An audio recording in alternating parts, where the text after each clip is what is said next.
புதுச்சேரியில் கனமழை பெய்யும் என்று வானிலை ஆய்வு மையம் அறிவித்துள்ள நிலையில் இன்று பள்ளிகள் மற்றும் கல்லூரிகளுக்கு விடுமுறை அளிக்கப்பட்டது.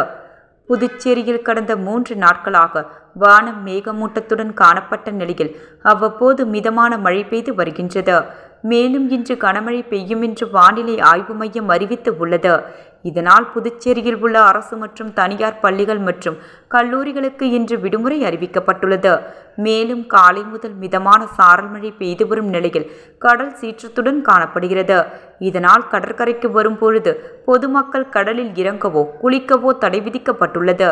அதே வேளையில் மறு உத்தரவு வரும் வரை மீனவர்கள் யாரும் கடலுக்கு மீன்பிடிக்க செல்ல வேண்டாம் என்று எச்சரித்துள்ள நிலையில் மீனவர்களின் படகுகள் தேங்காய்த்திட்டு துறைமுகத்தில் பாதுகாப்பாக நிறுத்தி வைக்கப்பட்டுள்ளது. தொடர்ந்து விட்டு சாரல் மழை பெய்து வருவதால் புதுச்சேரியில் பொதுமக்கள் இயல்பு வாழ்க்கை வெகுவாக பாதிக்கப்பட்டுள்ளது.